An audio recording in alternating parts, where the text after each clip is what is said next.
Bon, le plaisir ne pouvait durer qu'un temps.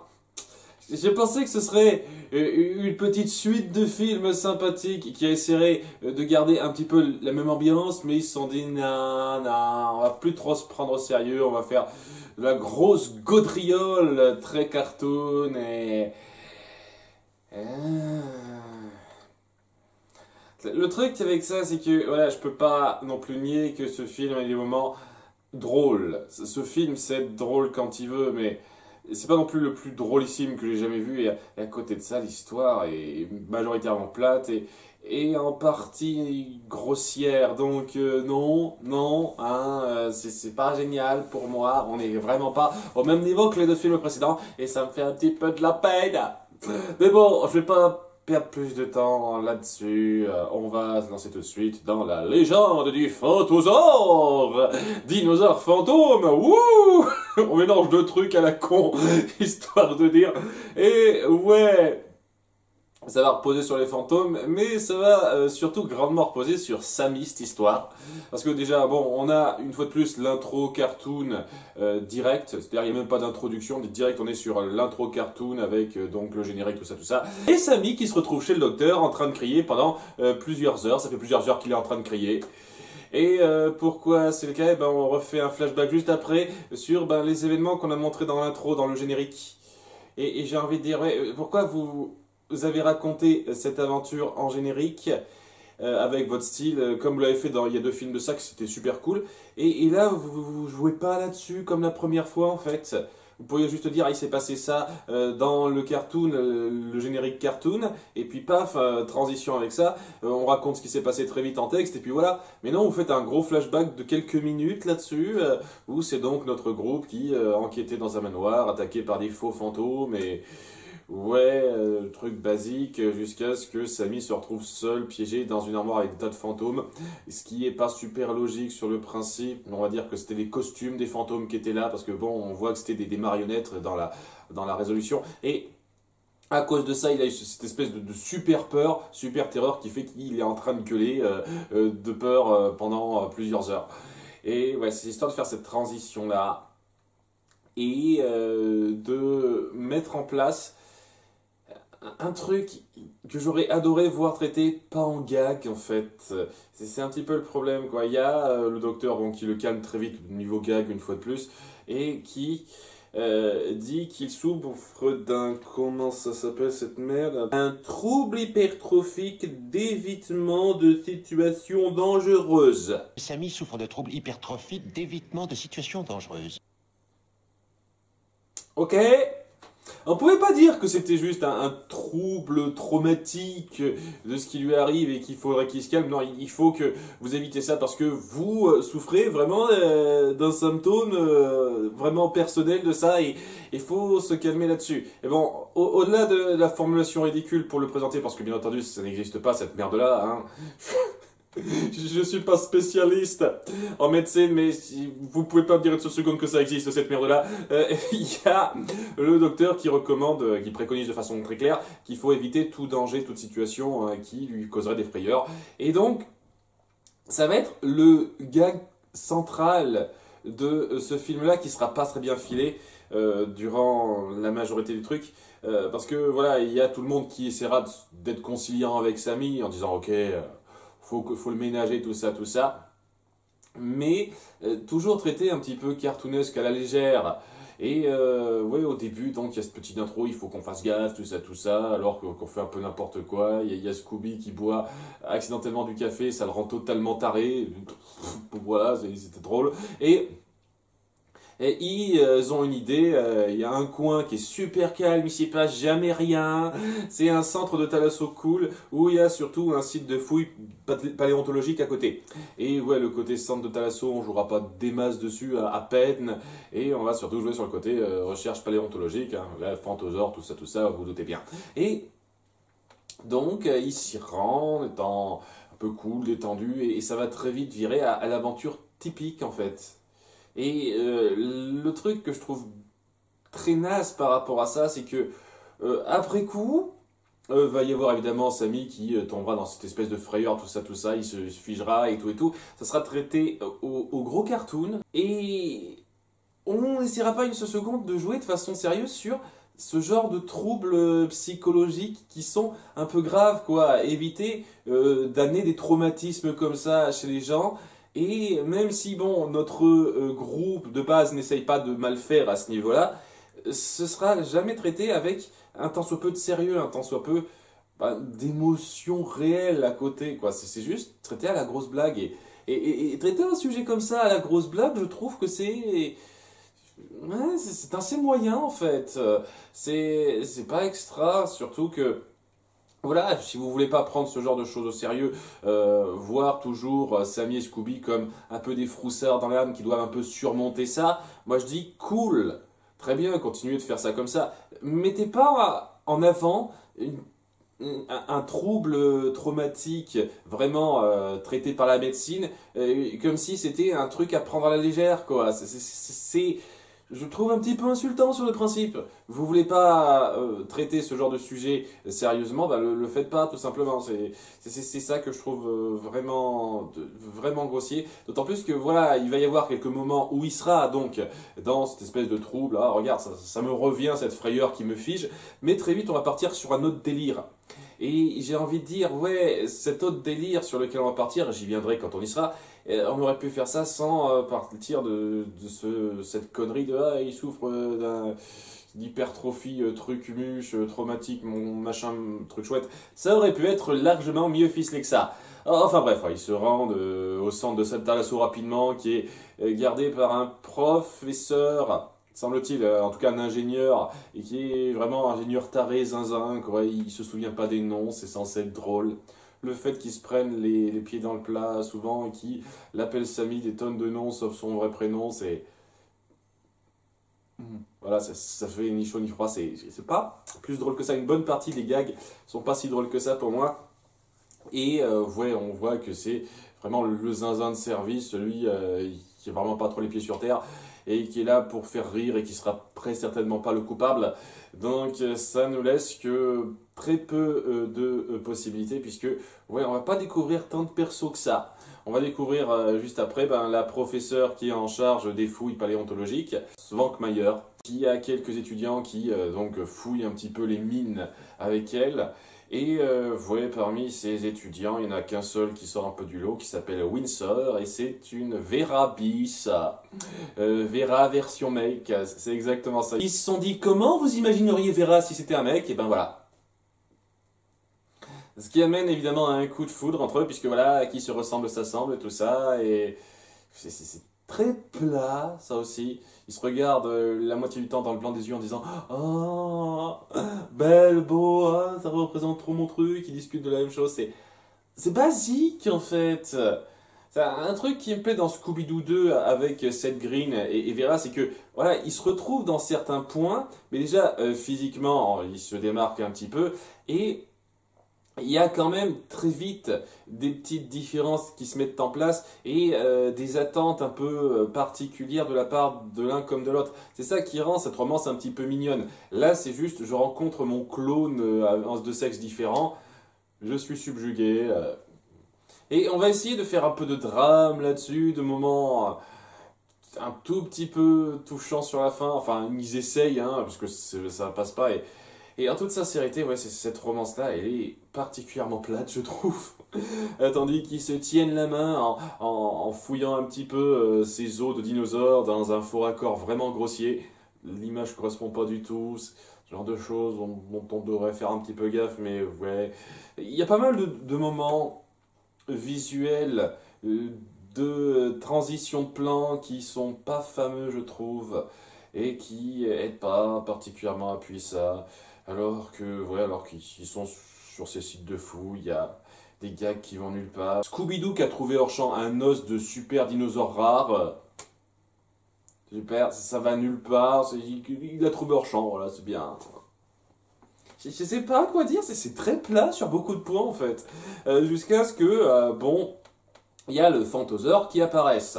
Alors au début, il y a un truc que je trouvais intéressant dans l'idée qui ne sera pas du tout repris.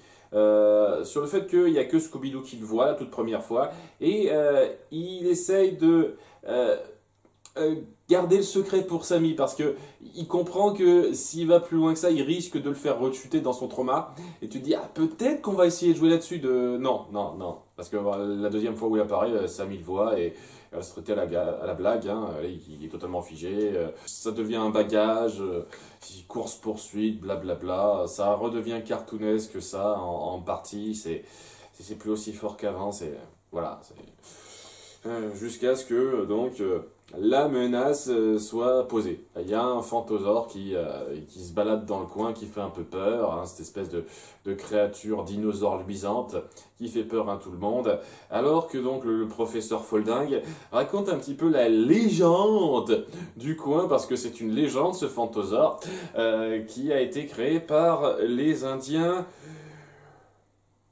Tolkepaya. Il y a plusieurs siècles vivait en ces lieux une peuplade d'Indiens, les Tolkepaya. Tolkepaya.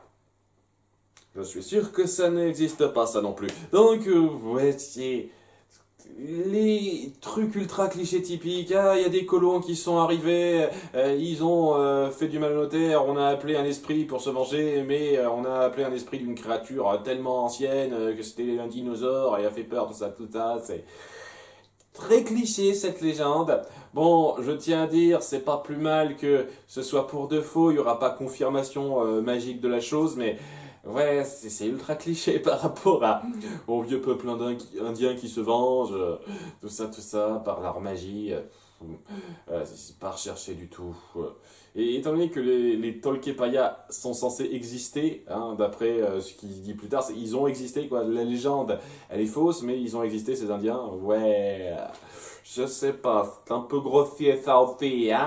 Mais bon, c'est aussi une occasion de mettre en avant le fait que Sammy est peureux, et il faudrait peut-être faire quelque chose pour ça. Et plutôt que de faire en sorte qu'il soit à l'abri quelque part, de le mettre à un hôtel pour qu'il puisse se ressourcer, juste se détendre et ne pas participer à ça. La chose la plus logique et bienveillante que des amis feraient. Non, on se dit, tiens, il y a le professeur qui nous propose une solution à la con de l'hypnotiser et on va la suivre. Les amis, je vous présente le summum de la technologie, le reprogrammateur psychospectral. Un reprogrammateur psychospectral. On aime bien les noms à la con dans ce film. Et donc, le truc, c'est juste une gigantesque machine à hypnotiser. Hein. Il lui fait voir une montre géante qu'il agite devant lui. Ah, c'est marrant, c'est très cliché comme d'habitude. Et ouais, qui va un petit peu le conditionner pour qu'il soit plus peureux et qu'il ait ces moments de courage quand on le décidera. Plutôt que de simplement faire un gars courageux, parce que je pense qu'il pourrait faire ça, vu la portée du truc, et c'est juste, lorsque je dirais un mot-clé, enfin lorsque n'importe qui dirait un mot-clé, tu deviendras un Sammy courageux qui n'a peur de rien, super fort, et lorsqu'on le redira, ce mot, tu redeviendras un Sammy normal. Et ce mot en question, c'est mal. Voilà, un mot très simple, hein, qui peut venir souvent. Et étant donné qu'il s'est un petit peu hypnotisé lui-même en faisant cette séance-là, le professeur Folding, et ben il a oublié le mot-clé. Donc il s'est dit, ah, je pense avoir fait ça, mais je me souviens plus du mot-clé. Ah merde, et donc ça va être le gag central, l'élément central de ce film en fait, hein, c'est-à-dire Sammy, qui a cette espèce de va-et-vient entre sa personnalité habituelle et sa personnalité super tchad, super courageux, je suis capable de faire tout, j'ai peur de rien, durant le film. Et le concept est drôle, on fait pas mal de moments assez marrants autour de ça. Il y a un moment que je trouve très bon par exemple, où il y a Fred et Daphné qui discutent entre eux et qui emploient le mot mal, je sais pas, une douzaine de fois, et donc ils n'arrêtent pas de passer de l'un à l'autre. Il y a Scooby à côté qui se dit, ah, c'est quoi le mot qu'ils ont dit qui a enclenché ça? Et il y a cette recherche de Scooby sur le mot-clé qui enclenche ça. Et voilà, lorsqu'on joue de façon un petit peu humoristique là-dessus, je trouve ça drôle. Et vraiment, si c'est tout ce que vous recherchez, vous marrez un petit peu autour de ce concept-là, on en fait assez pour que ce soit marrant. Je trouve que ça ne suffit pas à sauver le film, qui, à côté de ça, vole pas haut. Je trouve que ça Aide ce film à ne pas être une sombre merde, parce que c'est clair et net que ce serait parmi le pire du lot s'il n'y avait pas cette partie-là qui est très marrante, vraiment très marrante. Mais ouais, ça ne sauve pas le reste, hein, vraiment, vraiment pas. Et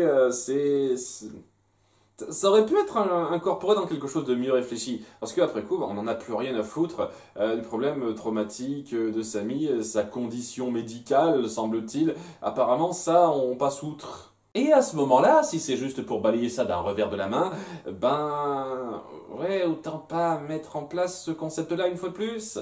Juste dire que ouais, Samy, toujours son peureux habituel, appuyer un tout petit peu le fait que voilà, c'est un peureux et qu'il a du mal à entrer là-dedans, il aimerait bien être un petit peu plus courageux et puis balancer cette solution. À ce moment-là, oui, l'hypnose serait pas juste une béquille qu'on prendrait plutôt que d'essayer de traiter une condition médicale. Et ce serait beaucoup plus mérité.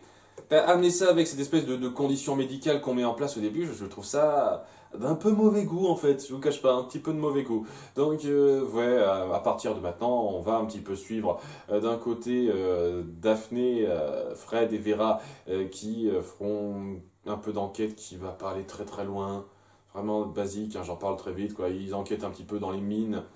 D'argent, enfin l'ancienne mine d'argent du coin où il y a les traces de dinosaures, semble-t-il. Il tombe rapidement sur Windsor qui semble cacher quelque chose, mais on va pas plus loin que ça, surtout que on va se centrer surtout sur Vera qui est tout grands yeux avec lui.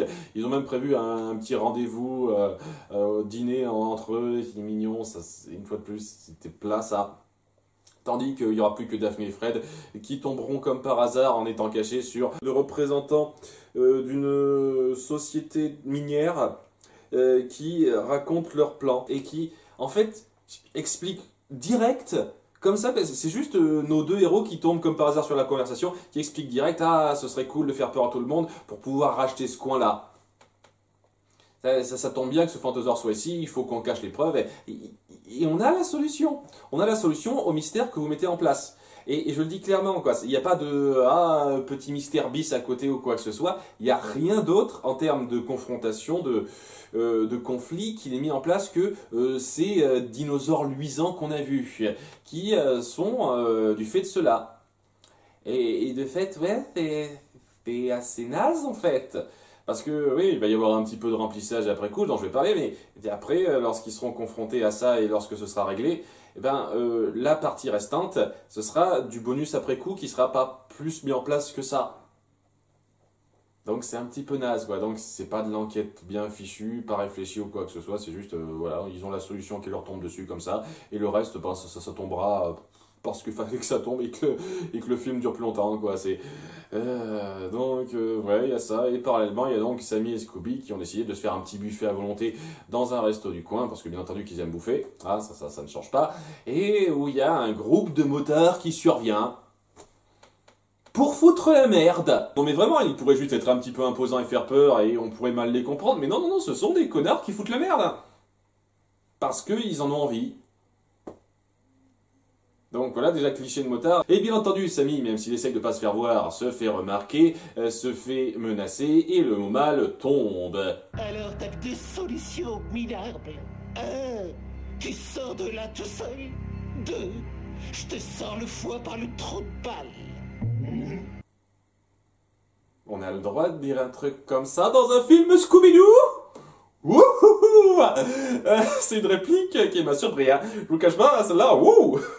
Surtout que le reste est toujours très très bon enfant, hein. On va pas plus loin que ça, mais...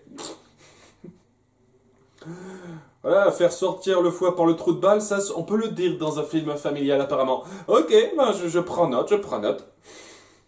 Je vous cache pas, celui-là, wow, ok. Et puis donc, il devient super Sammy, ultra fort, il tabasse une vingtaine de motards à lui seul sans problème.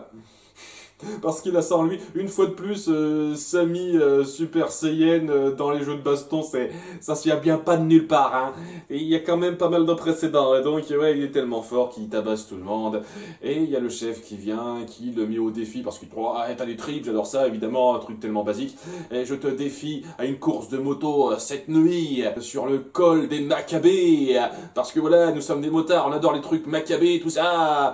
Et il y a Sammy, donc, courageux, qui dit, ouais, bien bien sûr, amène-toi, je vais te prendre. Et une fois qu'il part, il y a le mot mal qui retombe et il redevient donc le Samy tout peureux. Ouh. Et c'est là qu'il dit, mais pourquoi j'ai accepté de faire ça, oh mon Dieu. Alors qu'il discute un petit peu avec le gang, en revenant un petit peu avec tout le monde. Et il y a Daphné qui a un moment un petit peu rigolo en disant, je peux t'apprendre à faire de la moto, j'en fais depuis que j'ai 5 ans. Un petit délire comme ça. L'humour gag un peu excessif cartoon passe de temps en temps aussi, il faut vraiment voir ça comme un gros délire en fait. Il fallait lui enseigner un truc, il fait un petit peu le gogol, c'est du remplissage, parce que voilà, ça sert à rien, ce qu'on a durant la partie où il manque de se péter la gueule en moto. Pour arriver donc au moment de la course le soir, où Samy a un petit peu peur, mais il y a une fois de plus le mot mal qui retombe dans la conversation et qui le fait redevenir Samy courageux, ce qui fait qu'il défonce la course de moto même s'il n'en a jamais fait avant. Parce que voilà, il a cette capacité en lui de tout faire. Samy est un putain de dieu au fond de lui, c'est juste que ça ressort pas bien quoi. Alors donc il domine la course, il y a un moment donné qui est complètement hors de la physique où il parvient à conduire la moto en verticale. Bien sûr, il s'est cru dans Skyrim le gars apparemment, et où il finit par dépasser le gars qui manque de tomber d'une falaise, donc il le sauve parce que voilà, il est courageux et Tchad, mais c'est quand même un type bien. Ce qui amènera donc juste après ça, dans le reste du film, les motards aident des gens gentils qui sont avec eux.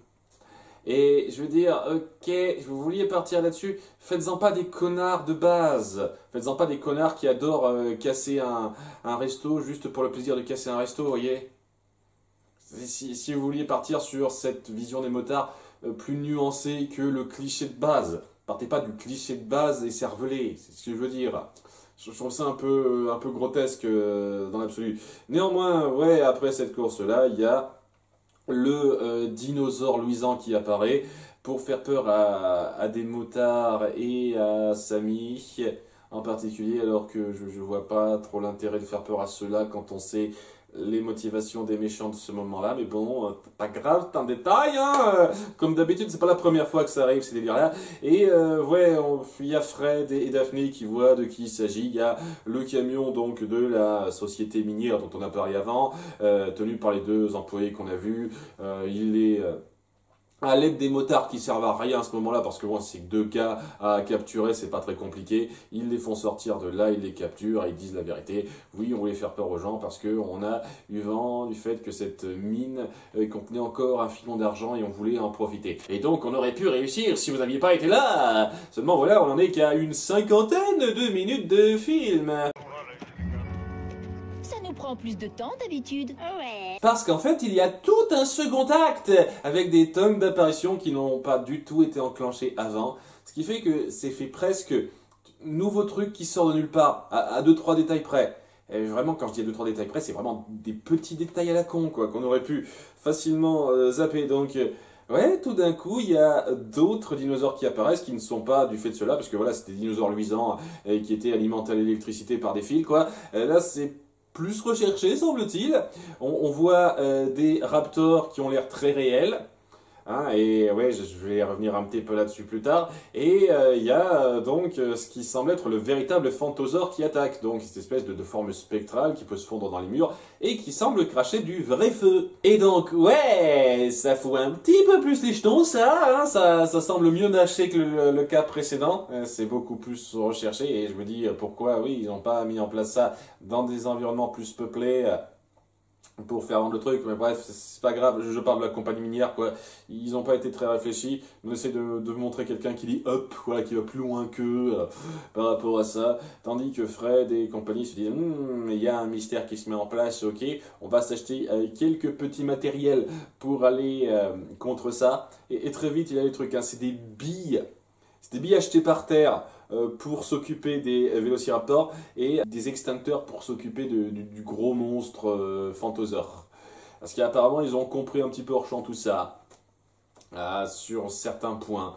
Donc ouais, tiens, il y a quelques moments où on met un petit peu le suspense, tout le monde commence à partir, oh mon dieu, faut faire gaffe, tout ça.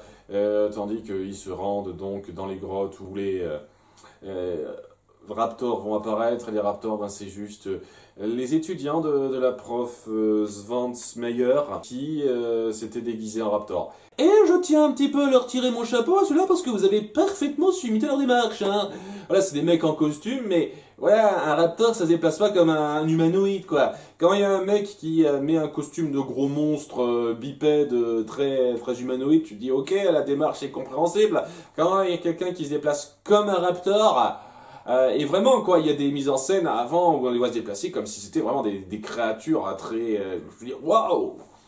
Ah, punaise, vous avez dû répéter ça beaucoup les gars, hein. Ça fait presque un petit peu forcé sur les bords hein, dans la mise en scène, mais bon, je suis peur de dire quoi. Et puis ouais, le Phantosaure, cette forme spectrale n'est en fait qu'un hologramme montré avec évidemment la capacité de faire du feu, mais ça vient du fait qu'ils ont utilisé des sableuses. Les sableuses, je ne savais pas ce que c'était ce truc-là, donc on en apprend tous les jours. Les sableuses, ce sont des sortes de d'outils lance-flammes qui permettent, j'imagine, de faire des travaux quelque part. Et donc ces sableuses-là peuvent cracher des flammes, peuvent enflammer l'air. C'est comme ça qu'ils ont fait un petit peu cette illusion. Cette illusion quand même où ils ont détruit des bâtiments hein, en crachant du feu partout. Donc c'était un peu des connards quoi. Et donc ces élèves en costume de raptor œuvraient pour leur prof et son élève numéro 1, semble-t-il, Windsor. Ils sont donc tous les deux les méchants de l'histoire. Voilà, il découvre un petit peu la chose alors que Daphné présente rapidement la sableuse, une des sableuses à Scooby pour expliquer ça. Enfin, Sammy et Scooby, voilà comment ça a marché. Vous comprenez bien, vous les spectateurs, en essayant de jouer un petit peu sur une continuité là-dessus, en faisant passer Daphné pour une conne. C'est-à-dire, voilà comment ça marche, la sableuse, je la laisse allumer alors qu'on va ailleurs. De façon à mettre en place un lien de cause à effet. Et ouais, il confronte la prof, l'élève, verra ça un petit peu trahi, on fait du tram là-dessus qui va pas très loin. Alors que bon, ils présentent un petit peu leur motivation. Leur motivation, c'est qu'en fouillant dans ces mines, ils ont trouvé un Allosaurus dans un cristal. Ah, déjà un truc qu'aurait dû se découvrir depuis des putains de plombes. Vraiment, si on fait des fouilles un temps soit peu dans le coin, le fait de trouver ce truc-là, ça devrait venir d'un coup, comme ça. Mais bon, voilà, il y a un Allosaurus entier, vraiment en très bon état de marche, piégé dans un cristal. Et ils se disent, ah mais c'est une découverte extraordinaire. Je voulais garder ça pour moi. Je voulais pas que ça vienne aux mains de la ville, parce que voilà, ça appartient à la ville, et moi je veux pas la ville, hein, je veux ça pour moi, parce que merde, j'ai envie d'avoir une gloire personnelle que je ne partagerai avec personne, parce que sinon je serais une criminelle. Très con, motivation complètement débile pour moi. Hein, et donc j'ai prévu de faire en sorte que tout le monde se barre en faisant peur à tout le monde pour pouvoir détruire le sol avec des explosifs, détruire le sol de toute la ville avec des explosifs, afin de sortir ce truc avec je sais pas quel moyen, hein, parce que voir un putain de dinosaure géant dans un cristal, ça doit peser son petit poids cette merde. On est à la barre de tous parce que personne verra ça. Hein. Tous les habitants seront barrés, il n'y aura plus personne dans le coin. Bien entendu, personne ne verra ça. Comme ça, je pourrais l'amener ailleurs et garder ça pour moi. Voilà. C'est bien, hein. Vous avez écrit des motivations un petit peu merdiques. Et le fait qu'après coup, elles se disent « Ah mon Dieu, j'arrive pas à croire jusqu'où je suis allé pour mon désir de gloire. » Ouais, oh, ok, tu t'en es rendu compte, ma grande, là, t'étais super vilaine, là, c'est n'importe quoi. T'es complètement con. Ah, motivation ridicule pour forcer la chose. Et comme je l'ai dit, ces nouveaux raptors, c'est ce faux Phantosaure qui est plus vrai que l'ancien, etc. Ça n'a pas du tout été appuyé un tant soit peu notablement avant. Il y a juste un tout petit moment lorsqu'il visitait les mines avec Windsor qui disait vous aventurez pas là, faites attention, il y a des serpents. Histoire de cacher un truc. Alors qu'en fait, il cachait pas tant de trucs que ça, puisqu'il y a vraiment des serpents, mais bon, c'est tout, c'est tout ce qu'il y a.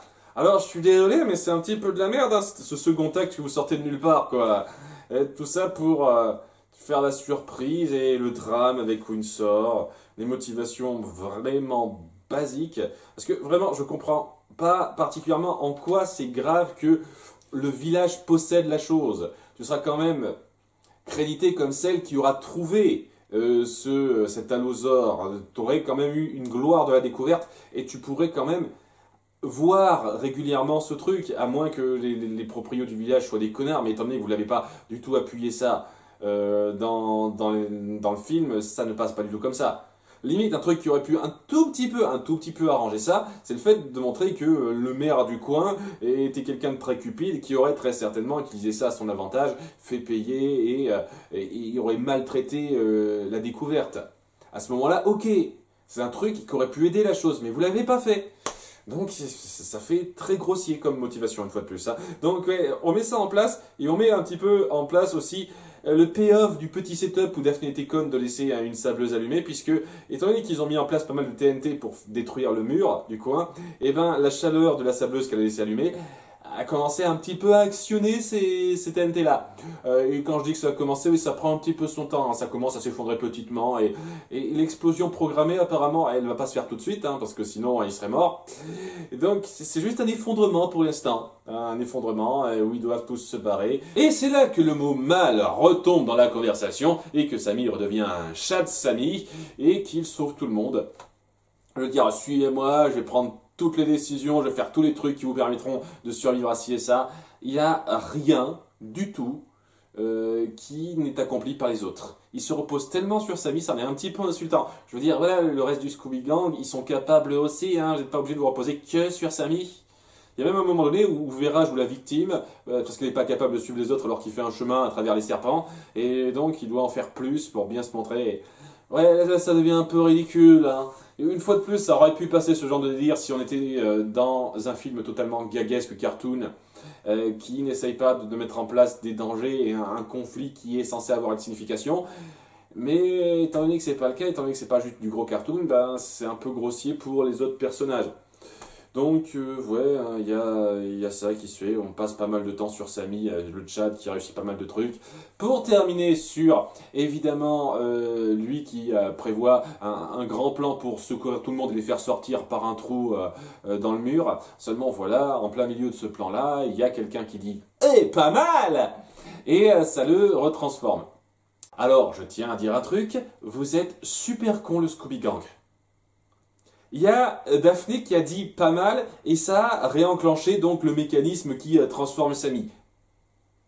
Vous n'avez pas des masses de choix là. Vous avez le mot-clé là tout de suite. Il y a même Scooby qui l'a compris et les autres, ils l'entendent mal et donc ils croient que c'est autre chose. C'est sale, dalle, Nadal, mal, non, c'est quoi ce truc? C'est ridicule. C'est ridicule, vous devriez comprendre que c'est ça le mot-clé. Si vous avez un tant soit peu de neurones, mais personne ne comprend ça à part Scooby qui apparemment prononce pas le mot assez bien pour que ça passe chez Samy. Donc il est obligé de rester comme ça. Pour amener un truc que je trouve intéressant dans l'idée, c'est le fait qu'il se rende compte, alors qu'il a fait une grande partie du boulot, qu'il peut faire le reste lui-même, que ce courage dont il a fait preuve avant, il l'a en lui. Il faut juste qu'il soit un peu plus persévérant là-dedans. Et donc, c'est pas mal dans l'idée, vraiment pas mal dans l'idée, mais c'est super mal amené, super mal appuyé, et ça rend le Scooby Gang complètement con. Complètement con. Donc ouais, cette espèce de consécration de Samy qui apprend à être vraiment courageux et super fort en dépit de ça, en arrivant à sauter sur des rochers qui tombent parce que voilà, le cartoon une fois de plus, mais bon, c'est pas grandement mérité pour moi. Voilà, je le dis comme je le pense. Donc, ouais, il parvient à se tirer de là, aidé par les motards rapidement, donc il parvient à tirer tout le monde de là, tout le monde est content, tout va bien, les malfaiteurs sont arrêtés. Il y a Windsor qui dit « Hey, on pourrait peut-être sortir ensemble quand ma peine sera purgée. » Elle dit « Ah ouais, peut-être, c'est possible. » Et ça ira de nulle part, bien entendu, ça. Ah, âme sœur, super. Et on termine sur donc le professeur Folding qui réutilise son appareil à hypnotiser pour remettre Samy à la normale. Seulement, voilà. Lorsqu'il dit à Samy, une fois que j'aurai compté jusqu'à 3, tu redeviendras ton Samy toi-même, il y a tout le gang qui est derrière lui pour une raison qui m'échappe totalement. Parce que la première fois, ils savaient qu'ils ne devaient pas être là pour pas être hypnotisés eux, mais maintenant, ils savent pas. Ils sont devenus cons. Et ouais, ils ont tous été hypnotisés avec les mêmes instructions, donc tout le monde se prend pour Samy. Et c'est la fin! Le professeur Folding se dit pas une seule seconde, tiens, ce serait bien d'essayer de défaire ça. Non, je laisse ça comme ça, et ça se termine sur tout le monde qui se prend pour Samy, sur un gag final, et Voilà, c'est du gros cartoon, quoi. Et une partie de ce cartoon, il est drôle. Une fois de plus, la partie Chad Sami qui se transforme avec le mot mal, ça me fait marrer à plusieurs moments. C'est assez fun à voir. Je vais pas le nier, je vais pas le nier. Quand même, je veux pas non plus dire, ah Dieu, ça veut faire du gag cartoon, c'est automatiquement nul. Non, c'est pas le cas. Le problème, c'est que, ouais, ça veut faire un récit à côté. Et le récit, ben, il vaut rien. Il vaut que dalle.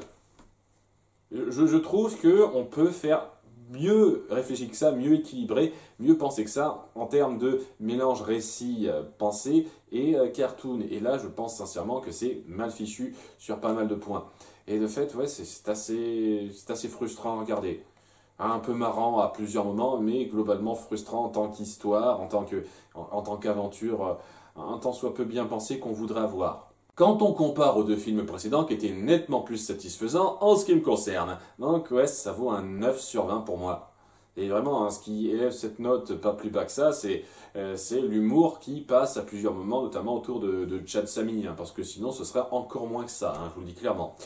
Donc voilà, c'est pas fameux. La prochaine fois, alors je sais pas si je vais continuer les réacs sur les films Scooby-Doo ou partir sur une série. En attendant les réacs sur The Owl House, parce qu'il faut attendre un petit peu pour ça, donc je sais pas. Alors peut-être que vous aurez un autre réac sur Scooby-Doo, ou je lancerai une nouvelle série de réac. Je suis pas encore sûr. Vous verrez bien, surprise la prochaine fois. Bye!